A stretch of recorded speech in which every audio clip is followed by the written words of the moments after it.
Hi guys, i-review ko yung binili ko sa Lazada na VR box sa halagang 109 pesos lang to plus 50 pesos na shipping fee. Hindi ko alam kung bakit ganun dati. Kapag umorder ka sa Lazada, kahit na apat pa na item yan, basta 99 pesos ha. Hindi ko alam, basta ngayon 50 pesos each na yung kahit pag iba-ibang item yung kinuha mo, may 50 pesos each na shipping fee. Pero okay lang. Buksan ko na. In fairness hindi pa ako binigo ng Lazada. Lagi akong kumukuha sa Lazada pero tulad nito, balot na. Ang ganda ng pagkakabalot. Pagkakarap niya. Diba? Nakabubble wrap pa.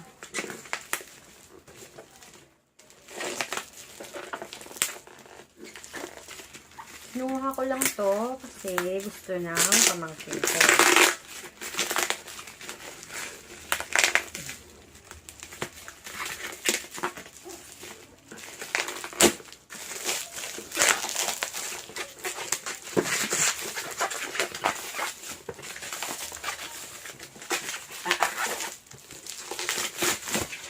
Okay. Ito siya.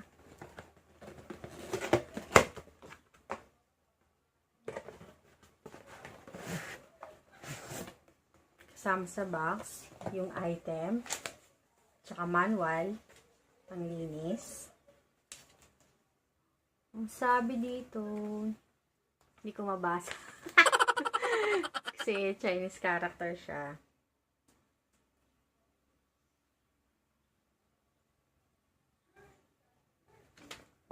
Ang alam ko, may sukat lang na pwede to eh.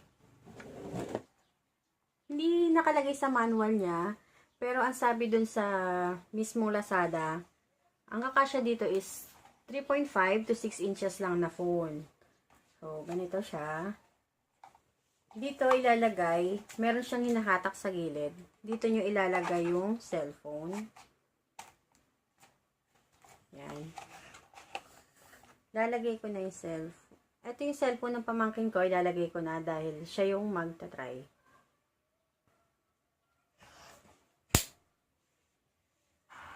Ako po yun. Meron siyang plastic sa lens niya. Alisin ko muna. Tingnan ko, guys. Ang makulit kong pamangkin. Meron siyang clip sa taas. Diyan mo i-clip yung cellphone. Clip, clip, clip, clip. Ba't yung tita ko po? Ginanodan niya na po ako sa cellphone ko. Ganyan na po ako din ng ganito.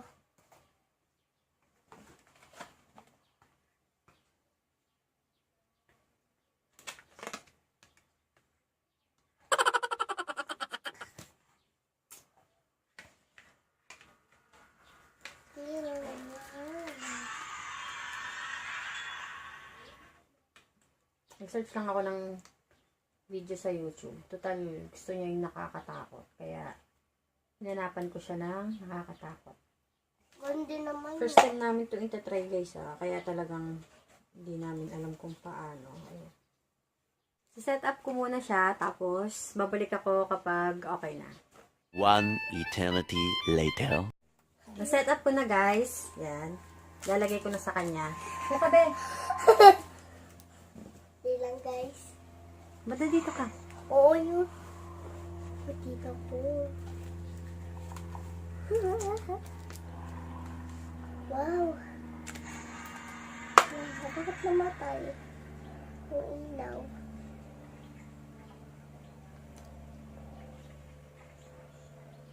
Pinili ko lang talaga to kasi gusto niya. Ay! Kasi nasubukan niya sa school.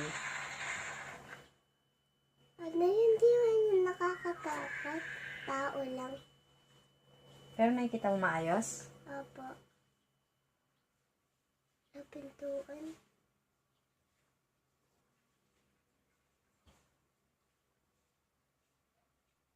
Pero meron din yung meron remote nito. Siguro nasa 200 pesos plus siya. Pero yung walang remote kasi yung binili ko. 109 lang kasi. Ano yung tumatawa?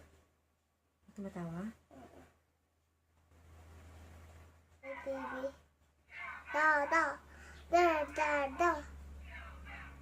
Meron pala siyang adjustment sa taas para kung sakaling sinaksak niyo yung cellphone tapos hindi siya nakagitna, dito nyo na aayusin sa taas. Pagkalagay nyo ng cellphone, kung hindi man nakagitna o maayos yung pagkakalagay nyo sa VR, adjust nyo na lang dito. Ayan. Makikita nyo gumagalaw siya.